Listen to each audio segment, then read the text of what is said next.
ಮಾಣಿಕೇಶ್ವರ ಮಹಾಯೋಗಿ ಕರುಣೆಯ ಕಡಲನೆ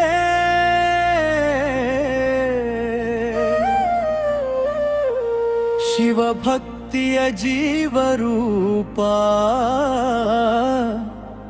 ಶರಣು ಬಂದ ದೇವನೇ.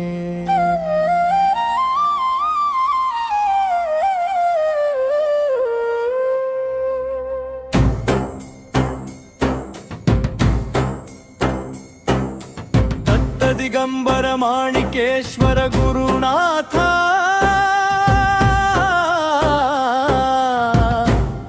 ಸದಾ ನಮೋ ನಮಃ.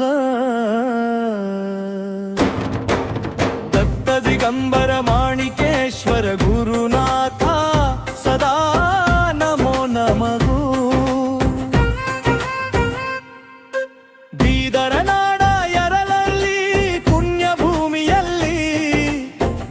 ಸಂಗಮ್ಮ ಮಡಿಲಲ್ಲಿ ದಿವ್ಯ ಶಿಶು ಹುಟ್ಟಿದ. ವೀರ ಸಂಗಪ್ಪ ಪುತ್ರನಾಗಿ ಜನ್ಮ ಧರಿಸಿದರು. ಬಾಲ್ಯದಲ್ಲೇ ವೈರಾಗ್ಯದಿಂದ ಲೋಕ ತ್ಯಜಿಸಿದರು. 1901 ಶುಭ ಕಾಲದಲ್ಲಿ ಜನಿಸಿ ಲೋಕ ಕಲ್ಯಾಣಕ್ಕೆ ಬಂದ ಮಹಾತ್ಮನು. ಮನೆಯ ಬಂಧನ ಬಿಟ್ಟು ದಿಗಂಬರ ರೂಪ ತಾಳಿ ಶಿವನಾಮದ ಧ್ಯಾನದಲ್ಲಿ ಜೀವಲೀನವಾಯಿತು. ಅರಣ್ಯದ ಮೌನದಲ್ಲಿ ತಪಸ್ಸು ಆಚರಿಸಿ ಬಿಸಿಲು ಮಳೆ ಚಳಿ ಸಹಿಸಿ ದೇಹ ಮರೆತ ಯೋಗಿ. ಅನ್ನ ನೀರಿಲ್ಲದೆ ಶಿವನಾಮವೇ ಆಹಾರ. ಅಂತರಂಗದ ಜ್ಯೋತಿಯಲ್ಲಿ ಆತ್ಮ ಸಾಕ್ಷಾತ್ಕಾರ. ಭಸ್ಮಲೇಪಿತ ದೇಹದಿಂದ ಶಿವನಂತೆ ಗೀತಿ.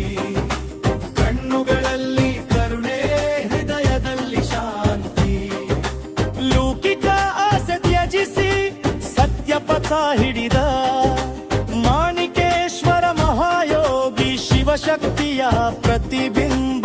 ಮಾಣಿಕೇಶ್ವರ ಮಹಾಯೋಗಿ ಶಿವಶಕ್ತಿಯ ಪ್ರತಿಬಿಂಬ.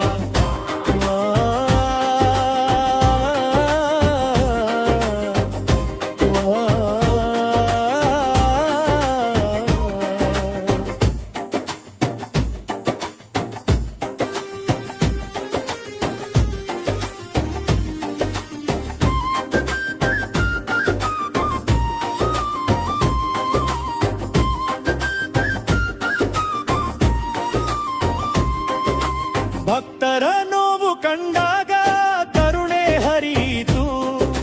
ನಿನ್ನ ದರ್ಶನ ಮಾತ್ರದಿಂದ ಕರಗಿತು. ರೋಗ ಭಯ ಶೋಕ ದೂರ ಮನಸ್ಸು ಶುದ್ಧವಾಯಿತು. ಗುರುಪಾದ ಸ್ಮರಣೆಯಿಂದ ಜೀವನ ಧನ್ಯವಾಯಿತು. ಅಜ್ಞಾನ ಮೋಕ್ಷದ ದಾರಿ ತೋರಿದ ಮಾಣಿಕೇಶ್ವರ ಪ್ರಭುವೇ. ನಿನ್ನ ಪಾದದ ಧೂಳಿನಲ್ಲಿ ಶಿರವನ್ನು ತಗ್ಗಿಸಿ ಜನ್ಮ ಜನ್ಮಾಂತರದಲ್ಲಿ ನಿನ್ನ ನಾಮವ ನೆನೆಯುಗವು. ಮಂಗಳ ಶ್ಲೋಕ ಶಿವಯೋಗದ ಮಹಿಮೇನು ಲೋಕಕ್ಕೆ ಸಾರಿದ ಮಾಣಿಕೇಶ್ವರ ಮಹಾಯೋಗಿ ಶಾಶ್ವತ ಶರಣು. ಓಂ ನಮಃ ಶಿವಾಯ, ಓಂ ನಮಃ ಶಿವಾಯ, ಓಂ ನಮಃ ಶಿವಾಯ, ಓಂ ನಮಃ ಶಿವಾಯ. ಗುರು ಬ್ರಹ್ಮ ಗುರು ವಿಷ್ಣು ಗುರುದೇವೋ ಮಹೇಶ್ವರ. ದತ್ತ ದಿಗಂಬರ ಮಾಣಿಕೇಶ್ವರ ಗುರುನಾಥ ಸದಾ ನಮೋ ನಮಃ.